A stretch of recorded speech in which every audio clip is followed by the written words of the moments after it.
Good morning. We're all awake after testing. Oh, good. Okay.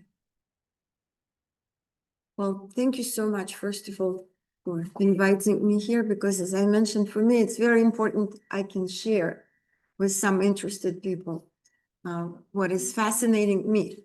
Yeah.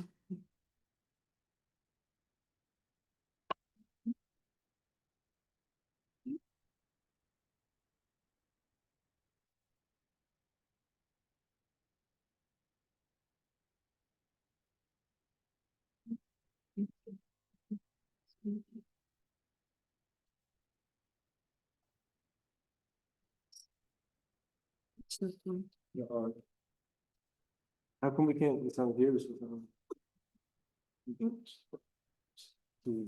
Somehow the sound comes out of here so loud and not out of here. Okay, can you hear me? I'll speak louder, so we'll try that. Plus, it will force me to speak slower because I speak too fast. And sometimes people don't understand what I'm saying. Yeah? But Yeah, that's very perfect. Just too far away. Okay, so several months ago, in December 2024, I was fascinated by one presentation, and I will give more detail on that. So that presentation, it was a podcast. It triggered basically some research on my side about Solomon's temple. Maybe somebody of you know about Solomon temple, maybe somebody don't know, but I didn't know much. I knew it was in Jerusalem, that's it. So why it triggered my interest? Because it was connecting to ancient teachings of Vaastu Shastra. And I didn't know that there is a connection between this sacred spot on the planet Earth in Jerusalem and ancient teachings of India.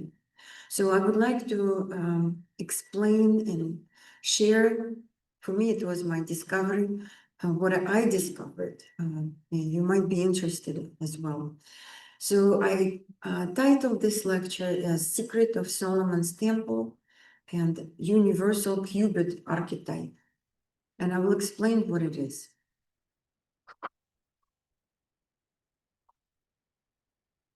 So I would like to dedicate this lecture to Divine Dakshinamurti, teacher and examination of Shiva, to my guru, Vaastu Guru, Dr. Ganapati Stapati, to Swami Sita, all guests and all yogis who are here, because there is nothing random in this life. And you're here because you're searching and seeking for the truth, as I do. So I wanted to start this lecture with the quoting of Reinhold Blight. He was a Freemason of 33rd degree. It's the highest degree. So he said, "Blessed are the eyes that see, and ears that hear, and the heart that understands." And I know you are here because your heart understands. So, yeah, this is Dr. Ganapati Stapati. That's his old photograph when he was younger.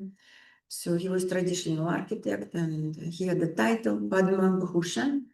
It means it's one of the highest titles in India given to people for their achievements in arts, literature, architecture. So he was that level architect, traditional. It means he built temples. And we're going to talk today about temples, because they are the most sacred structures on earth. And that's where divine vibrates with its native consciousness, vibration of divine, basically. That's it. So, and I would like to play a last video, which I was able to make of him in 2011 February, before he passed away. He passed away in September of the same year. So I have this only a small video of him where he was explaining the most important, as he thought, idea behind the teachings he was giving to his students.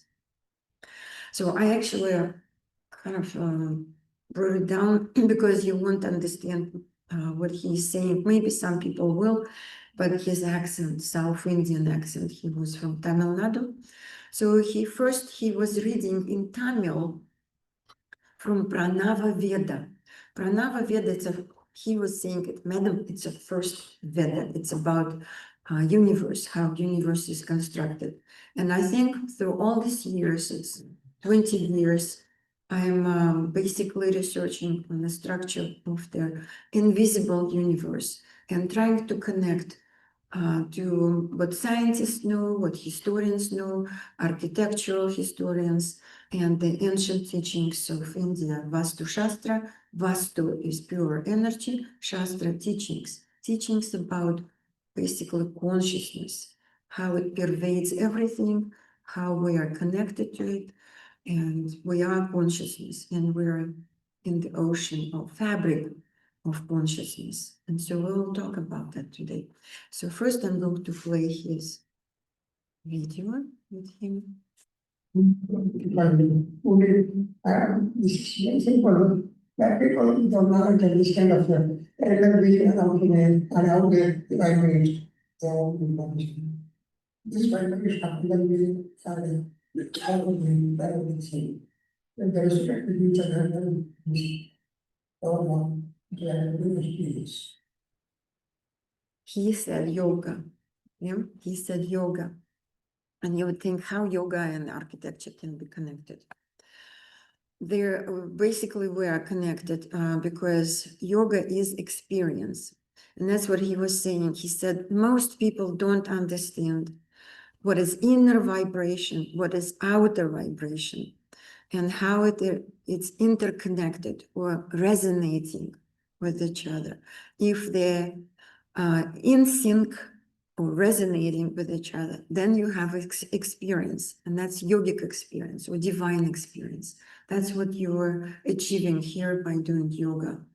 So buildings, temples, palaces, houses, if they're built according to these teachings, then you will have more deeper experiences, divine experiences. That's why in India it was a whole science, how to build a temple, where to place temple, how to connect a temple to, for example, Shiva consciousness or vibrancy of consciousness representing by Shiva. So everything was calculated precisely to 1/30 seconds of the inch, but they didn't use inches, so they used angula.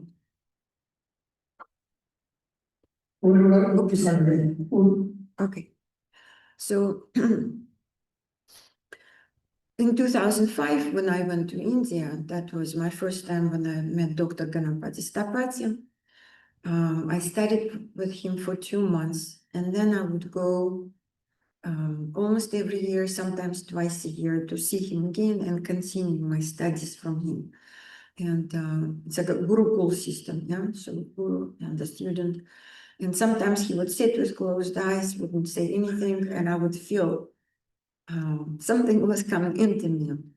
So when I returned to United States, and I thought everybody will be interested to find out about these amazing teachings, how to design a house or how to create your space which will resonate with divine consciousness, or how to be at peace at least. And I found many people didn't care. And I thought, oh my goodness, I thought so many people would come and I would share this. And East Coast, there where I live, people are focused on business. And so no response. So I thought, oh my goodness, how do I share all this? Where do I find people? And I'm very thankful I found them here. And one building is here, according to these teachings, is built for Mahalakshmi. Anyhow, so in 2006, I had a vacation with my husband. We were in North Carolina near Asheville. we were renting a small cabin in the forest and decided to drive to a small town with artists called Marshall, North Carolina. On our way, we passed a village called Trust, which I found out later, the name Trust of the village. So, and while we were driving, I noticed this little chapel on the side of the road. And it was such a beautiful, beautiful structure because after I graduated with Vaastu Shastra, I was looking at buildings with the sense of proportions, the aesthetics of beauty, architectural beauty, and that would basically drive my attention. So this is a little chapel, and I asked my husband to stop. And just I wanted to look, and as you know, most cathedrals, churches in the United States, they're closed through the work days. It's only opened on Sunday. So I thought it's probably closed, but I just thought, just check it out and look. And it was a little kind of a poster next to it, and it says it's a chapel of Saint Jude. I'm not Catholic, so I grew up as an atheist, and I'm no longer atheist. And so I didn't know about Saint Jude, but I know now that he was a saint for hopeless. So when people pray, when they have no hope, they pray to Saint Jude in Catholicism. So that's what I found. It's a little Catholic shrine. So I tried to open the door and it opened. So I wanted to show you a little video that I was really there. It's not a computer generated thing.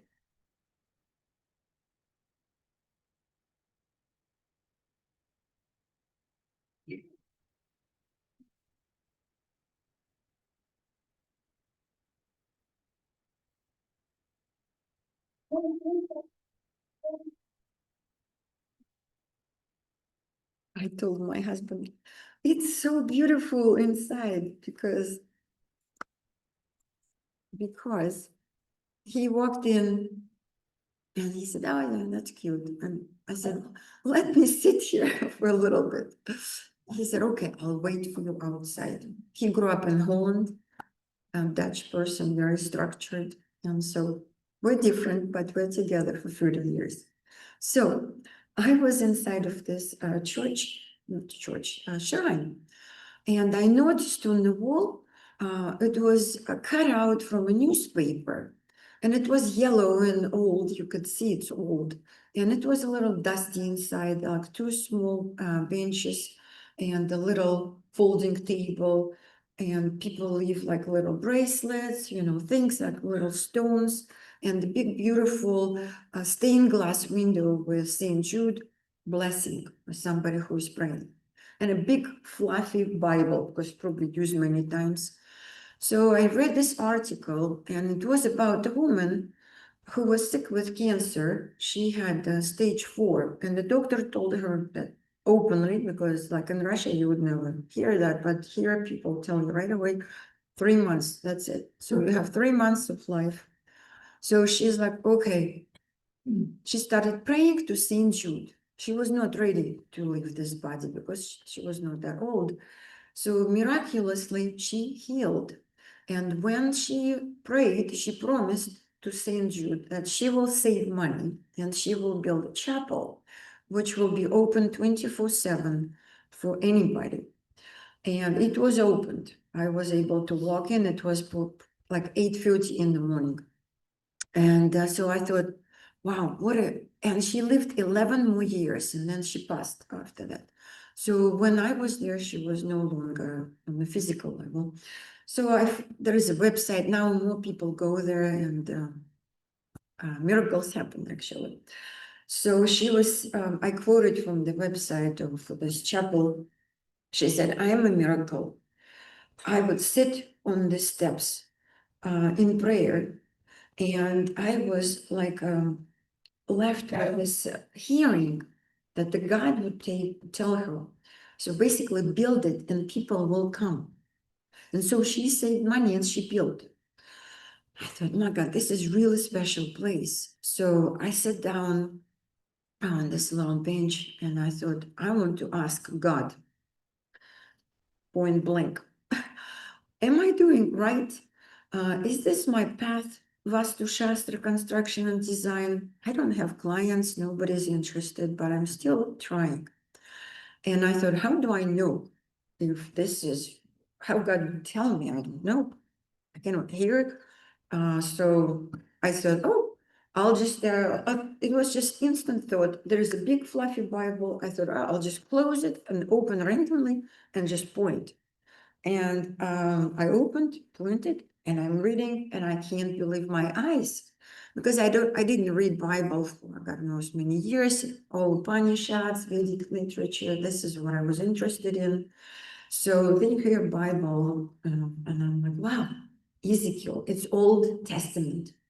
And it says, so Ezekiel is a man came from the hill, he was shone with golden light, he had a measuring rope and a cubit in his hands. And he told him, the whole chapter is about how he told him, Ezekiel, that people forgot how to build house for God, so God could reside there. And so we could come and pray and feel it. And so he said, I will teach you, this man, because he was sent by God, it says in the Bible, to teach Ezekiel. And the whole chapter is absolutely like detailed information with dimensions of sacred cubit. And I thought, oh my God, when I left India in 2005, Ganapati Stapati gave me a copy of a measurement stick called cubit or kishku hasta in India. And he told me, put it on your altar and pray on it. And so it's on my altar for many years. And I pray on it. So here I'm opening Bible and it's talking about temple, how to build a temple. And I'm very interested in temple architecture. I was like, wow, this is the best gift I could ever receive. And it was my miracle. I came out and I thought, oh, I need the Bible. I have no Bible. And I'd like to read this. I cannot take that Bible. So I was like, where would I get a Bible? We're in the forest camping. And then I turned my head and it was a little shelf with molded Bibles, and it says, take one, it's free. I was like, wow, what a gift. So I took that Bible, I photographed it here. That's the Bible. So I found immediately where that chapter is. I basically folded the page. So I thought I will read carefully in detail. And I came out from this little chapel and I told my husband, I have this miracle. God told me basically, yes, I'm on my path. And I'm telling him about this chapter. He said, it's just coincident.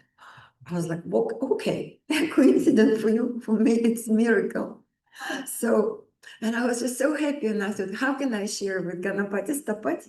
I found in the Bible description of the temple, and it's like Vastu temple, actually, Gopurams and everything.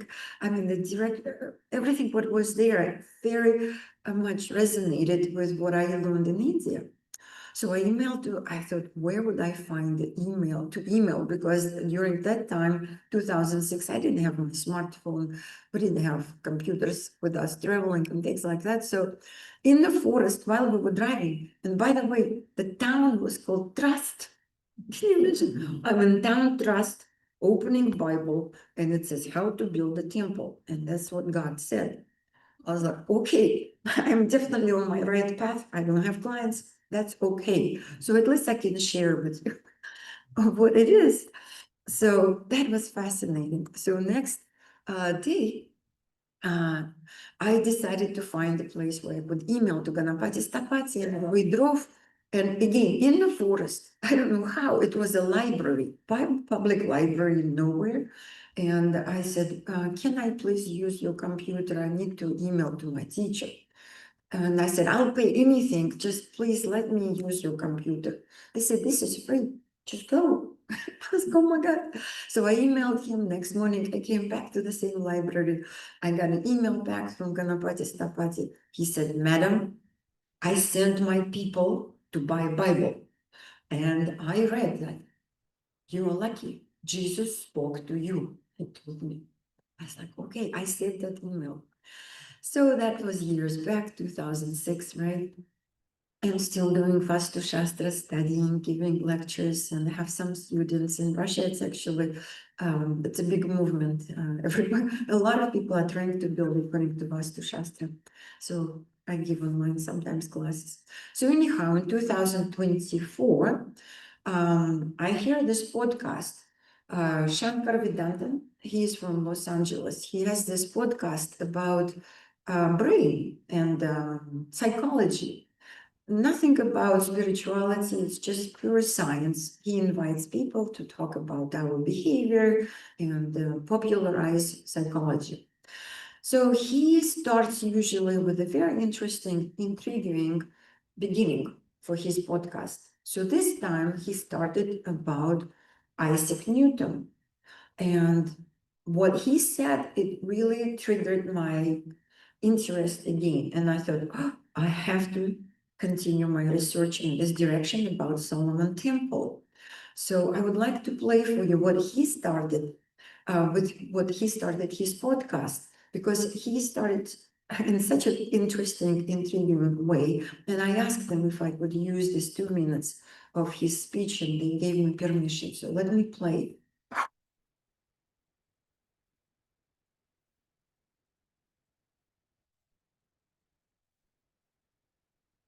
Okay, so this is Isaac Newton. And as you know, he was a scientist, physicist. He's going to talk in a second. I have a little power presentation in the power presentation. And again, this is a speech and he's going to say, and it's going to start in. This is Hidden Dwelling. I'm Shankar Vedantam.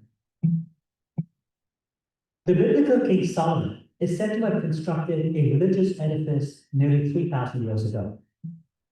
Accounts of the Temple of Solomon, largely drawn from the Hebrew Bible, say that Solomon placed an object of incalculable value within a windowless room of the temple. It was the Ark of the Covenant, a wooden chest decorated with gold. Inside it were tablets given to Moses by God, inscribed with the 10 Commandments.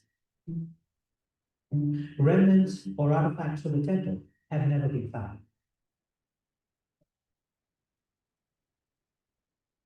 About 300 years ago, the Temple of Solomon became a subject of intense interest to a gifted mathematician in England.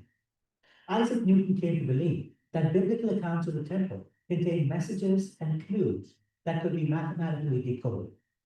He also felt the temple's architecture contained geometrical sequence and a blueprint of human history. Based on his calculations and deductions, he predicted a major event in the 21st century, one that some people took to mean the end of the world as we know.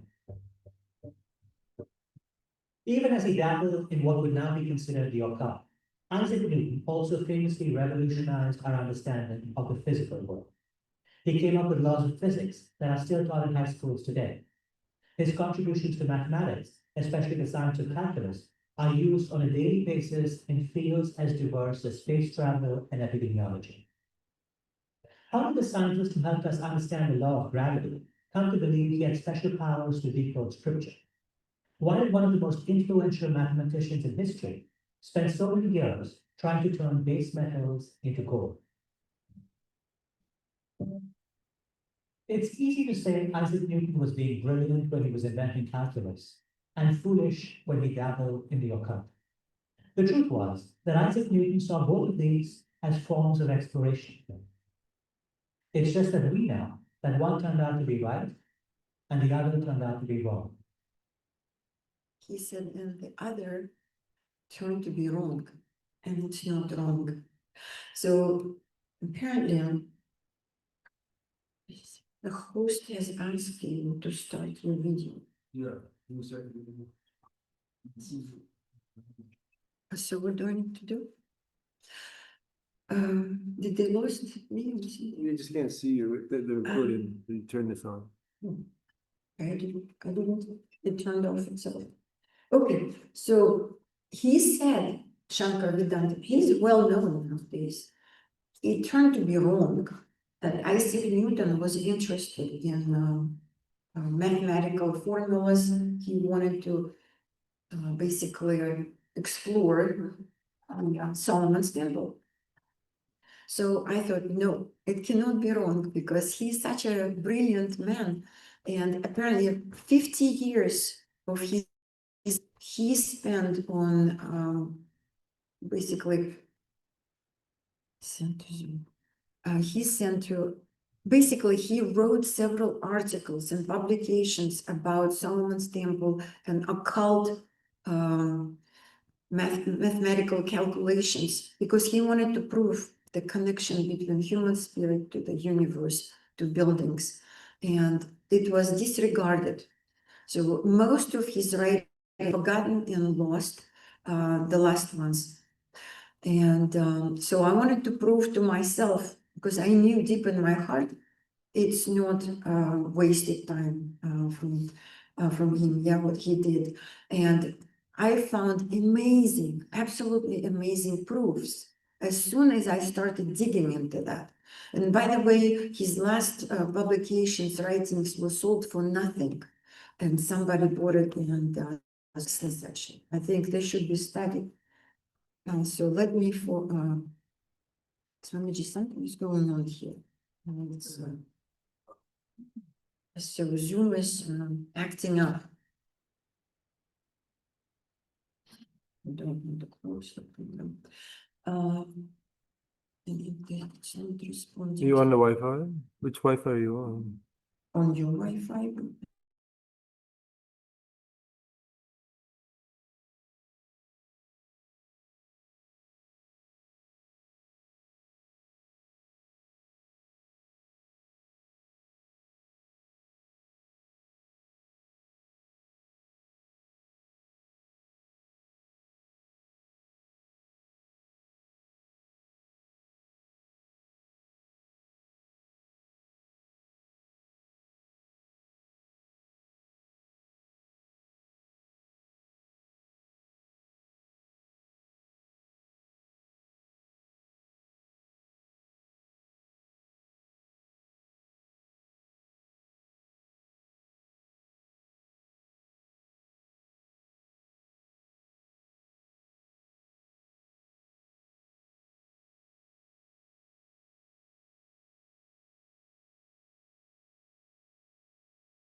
So in 1800s, 1900s, it was so people were fascinated. Lots of wealthy people actually spent a lot of time researching and even copies of their Solomon's temple built for paper, exhibited. Even kings and queens would go look at it because everybody wanted to know how to connect with God. And how can we create a space where we would feel the presence of God? So this is the history about Solomon's temple, which doesn't exist anymore. So what is it now there? Just a little bit of history, because I didn't know this either. So it's called now the Dome of the Rock, and it's in Jerusalem. So the part where the temple was, it's a shrine.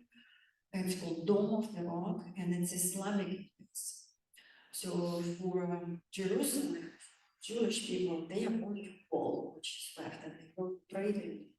I think it's called something like that. So anyway, so I actually highlighted because I'm not going to put on my slides. It's a lot of information. You may read it later. But the most important that I highlighted, and it says, so the rock is under this dome, which is octagon structure. And it's still in this dome. And it says, there is a rock there. It's where Jesus of Nazareth is believed to have been resurrected after his crucifixion. Here too is the stone. Muslims refer as the spot where the Prophet Muhammad began his nighttime journey to heaven. So it's a very sacred spot, actually, different religious denominations. So, and we know now there's a organ. I think the sacred spot I want to be taken, but anyway, so there is a lot of history with this place. And for example, King Hussein, he sold his London's home for $8.2 million to purchase 176 pounds of 24-karat gold to basically to plate the exterior door because it's kind of appealing and didn't look good. So it's a very sacred place for many different people. And the spot by itself is divine. And I will give you quotes from the Bible. So this is the short history of this place. It was built by King Solomon, but first he received information. It's in the Bible, and as I said, when I was growing up, I didn't read Bible books. I was an atheist, so I had no Bible, and the Bible was given to me in the United States, and my daughter's first grade teacher, she was Jewish, and she said, Jews for Jesus. So she gave me a Bible. So we had very interesting conversations. So that's when I started reading Bible in 1991. And so I didn't read carefully the Old Testament. So it's from Old Testament. So Solomon had a direct connection with God. He had a vision and experience. But the God told him, you cannot build a temple, which I told you to build. I give you all the information because you killed people with wars. You cannot do it. Your son will do it because he's a peaceful person. In India, architect Stapati has to be vegetarian, it has to do yoga, it has to be well educated, scriptures, Sanskrit, mathematics, and it has to be a good builder. So if the Stapati architect in ancient times would have a missing finger with some deformity in his body, he will not be allowed to build because they believe that architect should have a perfect body, clear mind, and positive thoughts. So we cannot build if something is not right. And so here, God told David, you cannot build because there's lots of blood on the hands. So, and this is what happened. So it was built by King Solomon, his son, and it was destroyed by Babylonians. Then it was resurrected and built again by Herod, and it was destroyed by Romans. Then there is a theory that it was a Roman Jupiter was built there, Jupiter. And then the Byzantine Church, and then now this third most popular place of Muslim culture is shrine. So it's a really sacred spot, and I can like to check it out. If Isaac Newton was interested and spent so many years of his life trying to find the mathematical formulas, how to basically mathematically connect what God told to David and then later to Ezekiel, because many passages there. So the first information was given even earlier from Ezekiel to David and then to Ezekiel. So I opened the Bible. So it was about Ezekiel received information about the temple for God. So I bought this, I have many books, and so I was fortunate enough to find these two very great books, basically about tabernacle, about the place of the temple of Solomon. So tabernacle is a place, it's not a place, it's actually like a tent, but you move it. So when Jews were moving, they would pray in this tabernacle, this tent, the dimensions given. So a lot of information is in ancient Jewish scriptures as well. And it says basically David passed these instructions to Solomon about how to build, because God wanted him to build exactly how it was said and with exact precise dimensions, not just random, or location somewhere, and this is the proportion. It was a cubit, also cubit or sacred dimension, measuring which they used. And so a lot of information is here. And so tabernacle housed the Ark of the Covenant, in which there rested the two tablets to Moses and Sinai. So basically, commandments how to live life. It's the same in ancient Vedic literature, how to live your life properly. Like, for example, Tiruvar, Kanyakumari, there's one woman built by Stapati. He has a beautiful poetry about how to live your life, how to be in society, and everything is in poetic form. You would think, why in poetic forms in ancient times they give information? It was given from father to son, and the son to his son, and it was poetic form. That's why you're singing so beautifully. That's the sound of it. Because knowledge is not something verbal, some kind of information. Actually, it's energy. So knowledge is energy which is flowing through the fabric of the universe with its own frequency.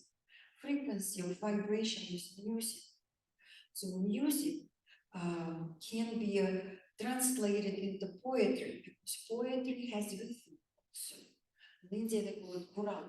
So only poetically actually you can give truths, because it's a resonating sound coming from consciousness, music consciousness.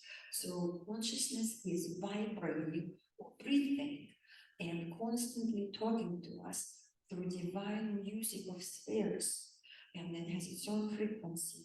And that frequency is actually singing sounds, is the poetry. So the poetry is basically God's divine poetry. So it's knowledge given to us. That's what gurus, enlightened beings, they can hear the sounds, and that's how Vedas came to people on earth in form. Because it's basically vibration of consciousness, music of consciousness. That's how music touches our hearts. That's why yesterday this beautiful performer, she said, she found out that she would touch hearts of people and help people more with music than with psychology. And now we understand because we're vibrating, we have vibration, jivatma, vibrating with our own music. And if we hear divine music, we then go with resonance with divine music or consciousness. In Sanskrit, it's called gamaka. Gamaka. Gamaka actually it's experience when somebody goes into temple, goes close to shrine, and gaze into the deity or Shivalinga, whatever is installed there, and feels vibration coming from there, and going into resonance with this vibration. That's called yoga or experience. That's what Ganapati Stapati was saying. Experience, you have a divine experience. So you go in this meditative mode, and you actually go into resonance with your inner being, with the outer being. That's what he was trying to say.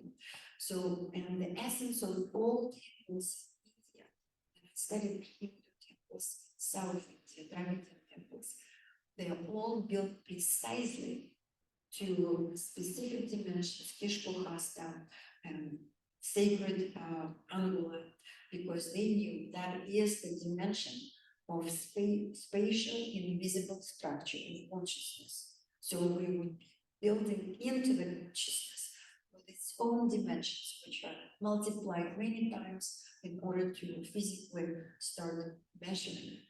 So this is the essence of everything. So David and Moses and Muhammad and Ezekiel, they were all receiving their own information from divine book in this meditative space of their own being, and basically departing from their bodies and floating. So that information is available in the Bible, I think maybe not understood by some scholars because not everybody West knows Upanishads, connecting the Hebrew ancient language and Vaastu Shastra, and that's what I found. I found it's direct connection, and I'm going to prove it to you. So this is the basically a design that was shown according to the directions given to Ezekiel and David.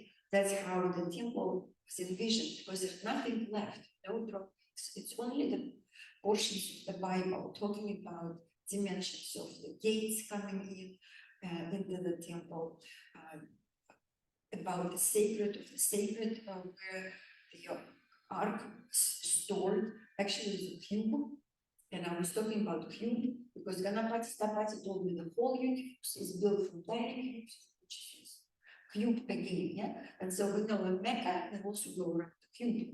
So cube is everywhere. I found even in Orthodox literature about how to build in basically in the altar, how to build a table where they worship. It's also square.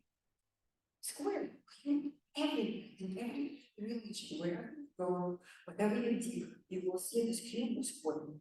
So what it tells us, that is a sacred shape. And if that is sacred shape, in Ganapati said that's a particle of consciousness. So that peace, that peace. So this is how the temple is supposed to look like. And there is still there are still debates how it's supposed to be, because it's not really clear. Sometimes the Bible, they don't understand sometimes people how to actually build, because there are direct dimensions in there, proportions, but maybe some parts are missing. That's possible. That's why scholars would study for years and years these chapters of the Bible and try to reconstruct. So Newton is also, he spent so much time about reading the literature, digging the scriptures, because he believed that the dimensions of the temple, because God said, I will dwell. What does it mean, dwell? How will you dwell? Resonate. The consciousness resonates with divine frequency. Songs are coming from divine songs. So basically what it is, if we don't build structure according to the structure of the universe or consciousness, we are not going to nurture it. We will be like crossing all the movements of energy. We're not going to sync, because space is like, you could imagine it as a beautiful mandala with 90 degrees lines intersecting, and it's moving. It's moving and creating forms. That's where we're coming from. That we have mandala inside of us. Every building has mandala. Every temple in India has mandala, sacred geometry design. And intersecting lines, they create yantras. So if you connect corners of the building with each other in Surya temple, for example, okay? Absolutely beautiful temple. It's a very complicated and sophisticated yantra in the floor plan of the building itself. So you have your own yantra. Building has yantra. So we need to put them, plug it in, that's going to work. You resonate with divine, basically. So in Bible, you can't find formulas, but in Vaastu Shastra, formulas, mathematical formulas that are connected to the dimensions of the space, solar system, and beyond. So the sacred cubit is still, people don't know exactly what the sacred cubit is. One denomination, it's one basically size, and another Muslim, they have their dimensions. Jews, they have their own cubit. And I asked their friends, you know, Muslim, and I said, is there any important, any numbers, please give it to me. So I didn't do it yet, but I would like to check it out, because I believe there is some kind of archetypal cube or dimension which is connecting everything. It doesn't matter if you believe, don't believe, It's a part of the structure of the universe. That dimension has to be used in construction. So Solomon's temple is built according to divine proportions, cosmic laws, aligning heaven and earth, an idea echoed in Vaastu Shastra, other secret architectural traditions. So now I think you understand that dimension is not just something we have to measure by floor plans and we have to build. That measurement is divine. It's part of the vibration of the divine frequency of vibration. We can measure that. We can measure consciousness, which emits this beautiful energy from the core of existence. And before it was no time, no space. It's called Sunyambar, nothingness. But the principle of divine exists. It has rules and basically commandments or principles of life. So when we break principle of life, we actually break the fabric of consciousness. That's what happens. And that's why commandments are written. Don't lie, don't steal. So basically, because that's a fine fabric of truth. So if somebody is lying to somebody and we find that, we get so upset about it because it will actually destroy our inner soul, and that's why we feel pain. Because we disturb the structure of the sacred, because truth is first, just the akasha is truth. The vibration is slow. So now you can see how it connects to akasha.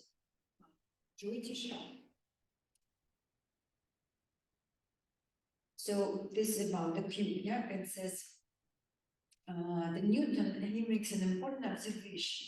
The length of the temple's courtyard and Solomon's stables align with 70 reeds of 400 sacred cubits, which he associates with the greater Greek state, often used for astronomical and city planning purposes.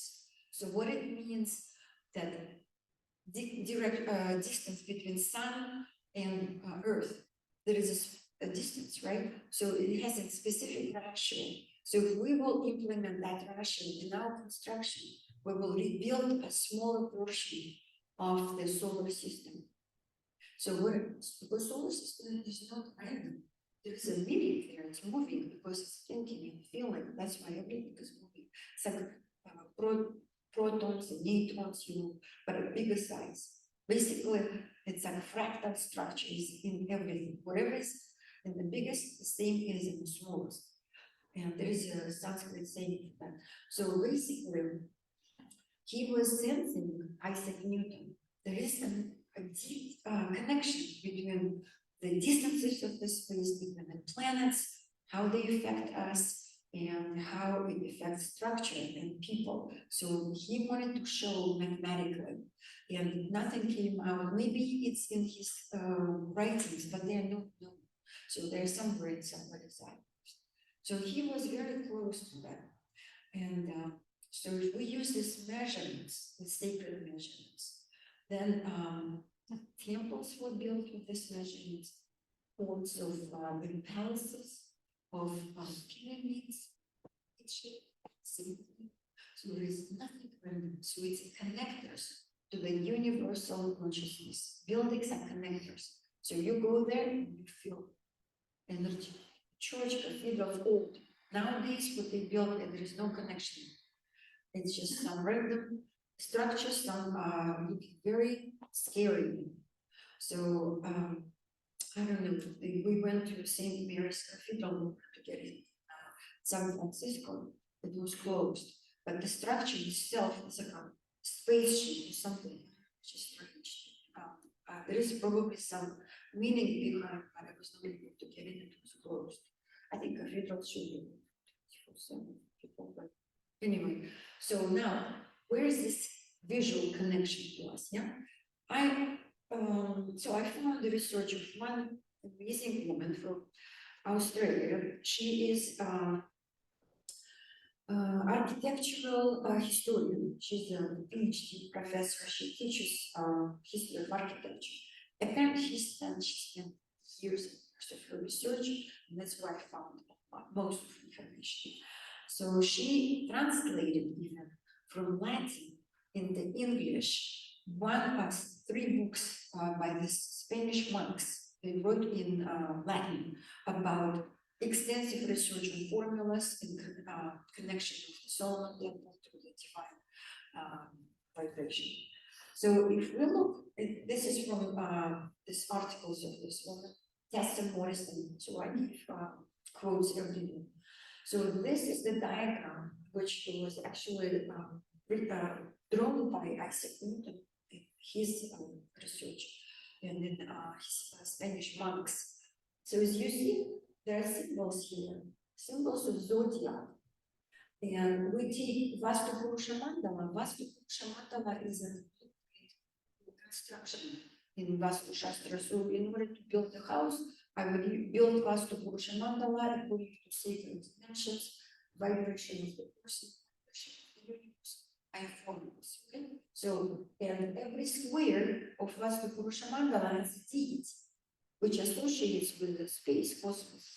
So, and all the deities together, it's energies, so vibrating, all together are in balance. So here we see also zodiac signs. This is a temple, Solomon's temple, and zodiac signs around. That's how they design a settlement around the temple. Same thing, you go to India, for example, I was traveling to South India many times, they have outer walls of the temple and big entrances like towers and rooms. And most of the time it's supposed to be according to particular directions. Sometimes it's not. So the question was why some temples are not according to particular directions. And there is a theory that it's alignment to different constellations, like pyramids, yeah?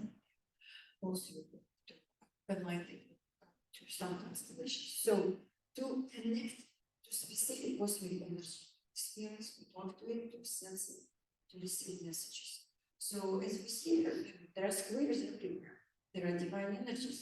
So the Hindu temple was designed to mirror and tune into the vibrational frequencies of the universe. That's the key. So here, 12 tribes of Israel, whose banners, symbols corresponded with 12 signs of zodiac. Also zodiac, so it's also astrology. Yeah? So it's a Western astrology. Next diagram. This is a diagram. So Spanish monks, actually they were priests.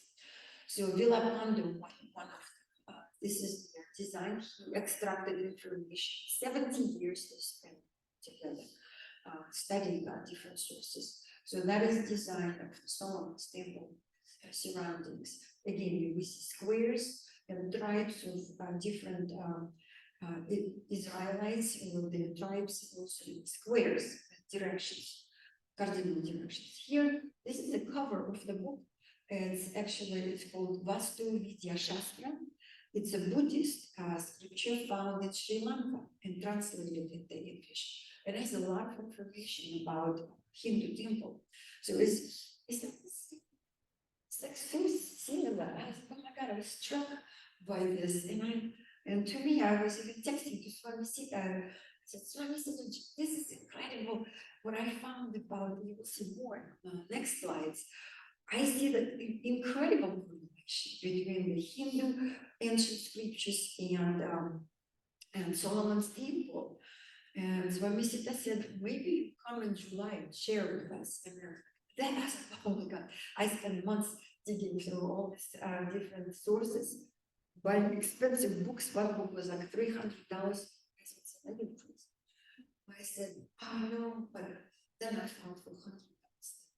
Translation of this researcher from Australia, one Villapando. So I'm going to study that. So this is giant temple in India, Mount Abu, very ancient structures. Yeah, see there how they are designed. And this is again presentation of Newton's from Newton project. There is a line court and buildings for the priest and so on. Isn't it's like the same to me? It's incredible. So what it tells us, the truth is one. It doesn't matter what denomination you're in. It's one truth and same design, sacred structure for everyone. Because probably space is invisible. Maybe whenever, if maybe in one lifetime I will find it, and I will see. I hope to see it because I think that's what happens. This Moses, Jesus came on the planet, Buddha, Muhammad, all these incredible beings and literature, Vedic literature, Islam, all the same incarnations of divine coming to us to share this knowledge. And the basic same. It's just not everybody here.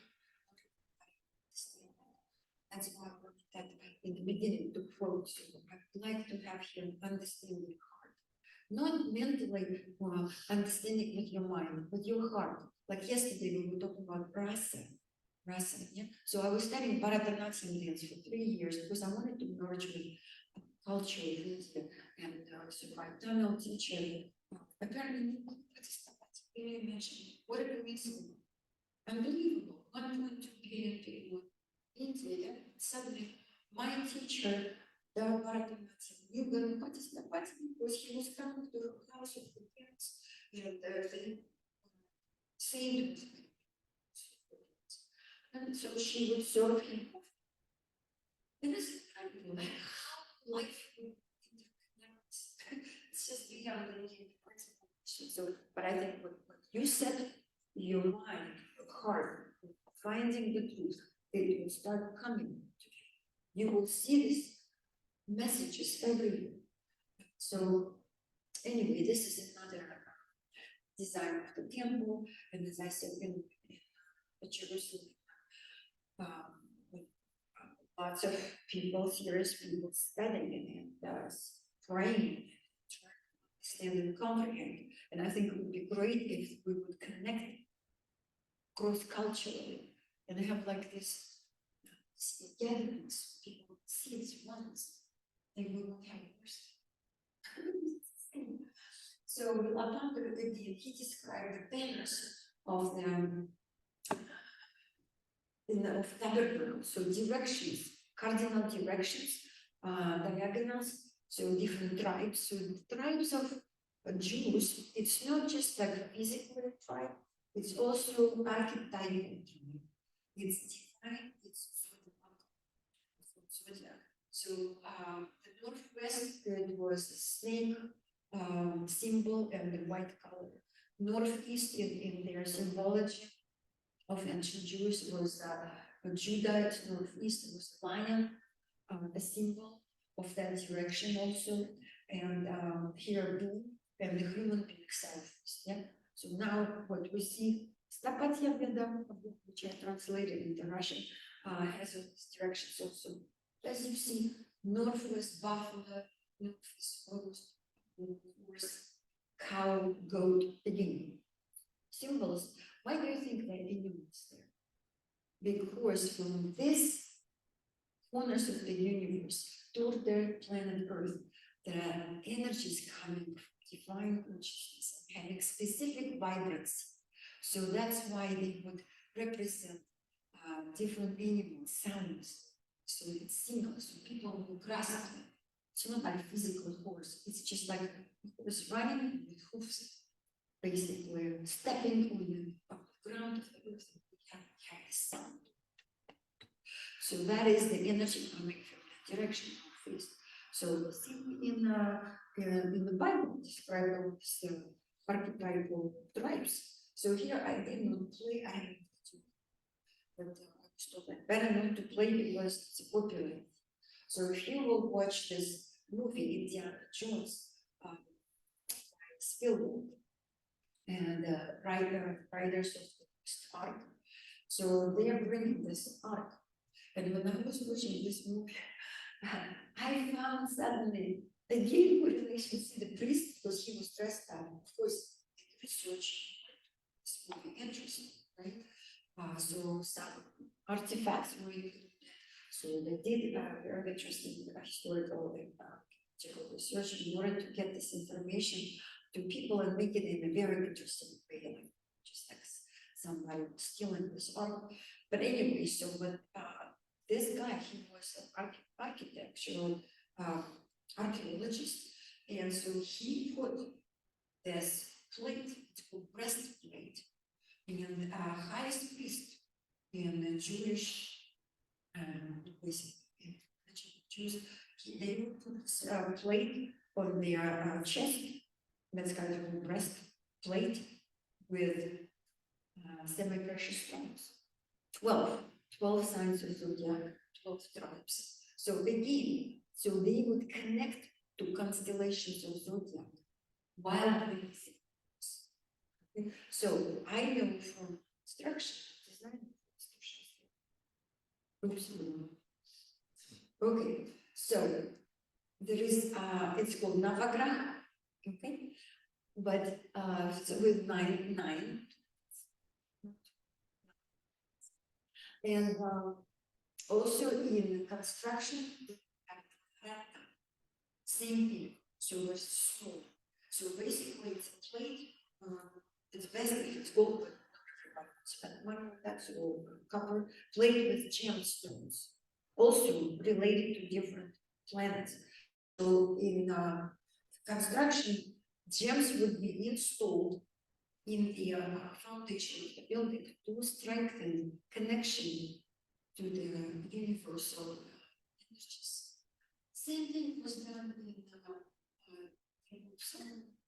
They would also use gemstones in the foundation. Same thing. So as we see, there is a correlation. I mean, almost direct correlation. So they would use gemstones to recreate energies which are in cosmos in the construction to connect. So then we have like a direct download of divine knowledge to the place where you want the temple. That's why priest in any denomination you cannot go in the shrine because the vibration is so fine. And so the priest has to be vegetarian, no drinking, nothing. So, and because they didn't want to mess up that vibrancy. So we are standing outside, sense it. And when you do yoga, you eat vegetarian, that's when people become sensitive. Because whatever we put in, that's what we are. So if we are following at least 2 months specific diet, because the blood changes in 2 months, we will become more sensitive to all 5 Panchabhutas. Everything will be sharper. Sense energies. Like one gentleman here, he would like small. I opened this book and on page where I see the show. It's such a strong energy, he said. I said, oh, thank you for telling me that because no, I didn't hear this from people. One man on Amazon said that's a waste of time. So people have a different energy. So this man was living in another place here for 3 years. He was doing so he senses energy even by looking at the diagram because he is a yogi. So yogis feel the energy even looking at the picture. So as you see, this is also incredible correlation, right? Okay, this is more detail again. The foundations of the city were garnished with gems. That is about Solomon's temple. It's like a fortress, it was a fortress, yeah? And the cubit shape and the gems all have a precedent in the Old Testament. And again, cube. So the measurement stick is called cubit. It's from cubit. Okay, you know, why would you call it cubit? Cube, because that's the structure of the universe. So again, this correlation here, and Navaratna is we know about Navaratna. So gemstones, the Bible is described in Vedas, Upanishads, and Shastras, there is information about the same. So we interconnect. Cultures interconnected. This one, everyone could see the connectivity of the scriptures. So the gods still, I create well among them. Okay. He said, I made because different problem, it's not properly constructed. It cannot resonate because what is resonance is basically a reverberation of, for example, physical sound from the whole. That's why theaters, music halls, they designed with specific acoustics. So actually, I was supposed to do PhD in Chennai. I was admitted to university, technical university. I was going to do acoustic study of Dravidian temples because I thought, why is it so important?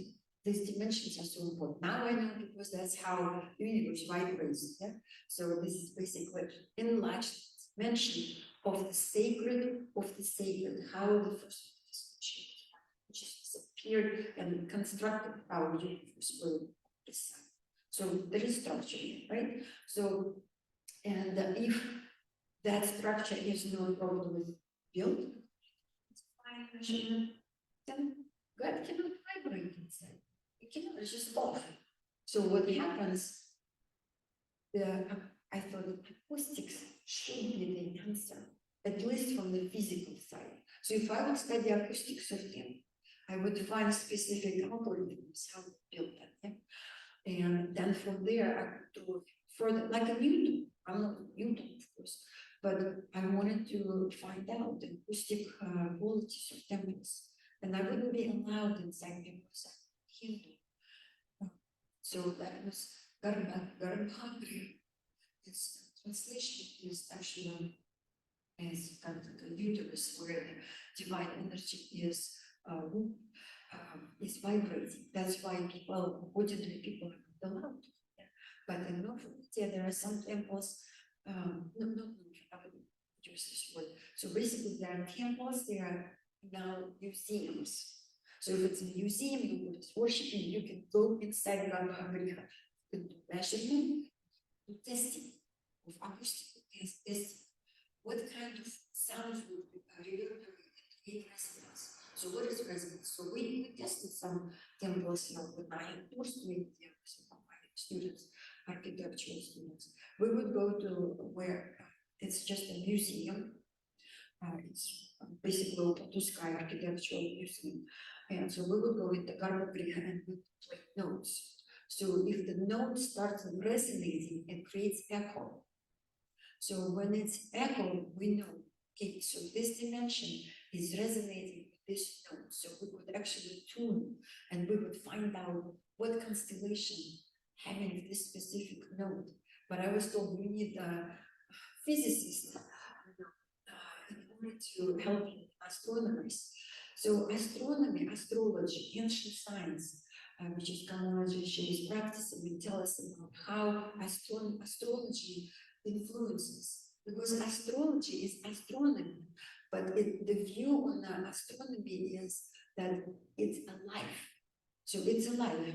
The planets, they have characters. Why do they have characters? Because it's a consciousness, manifested consciousness.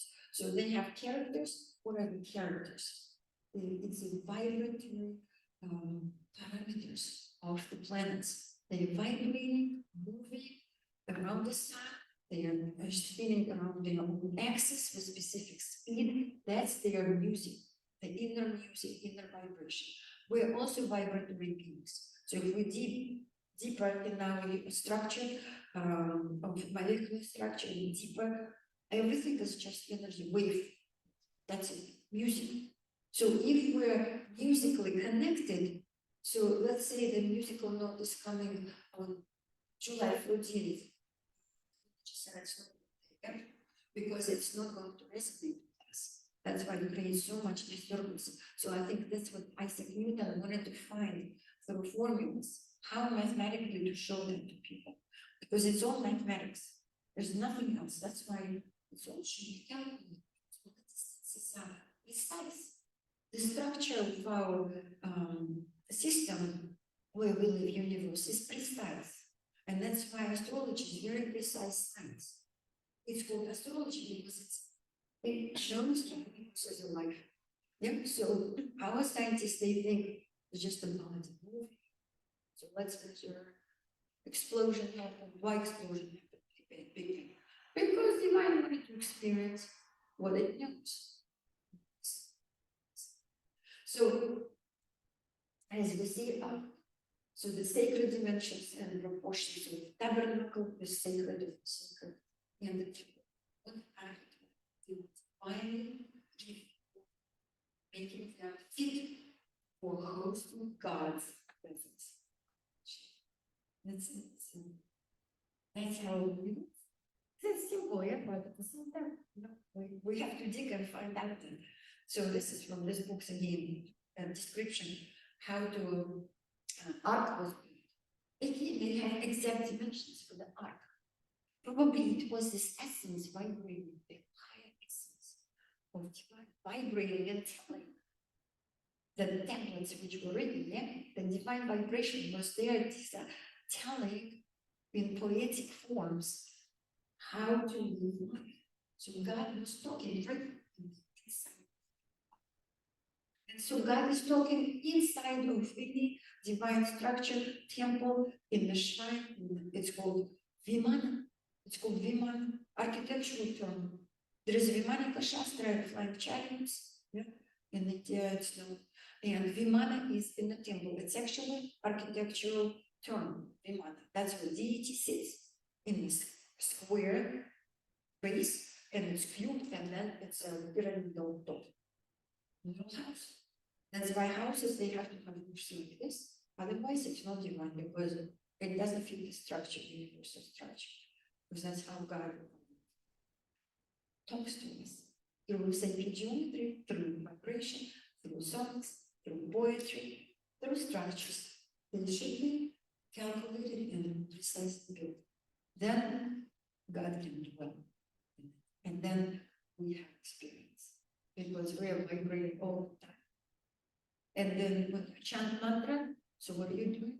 You're actually vibrating this sound. So what happens? The specific frequency of chant of the mantra chanting, yeah, is set from generation to generation. It was given from from father to the son, and so it came to us. So they were chanting with frequency how divine is. So if we chant mantras, the sacred sounds, they are coming from us. So when we chant them, we become them.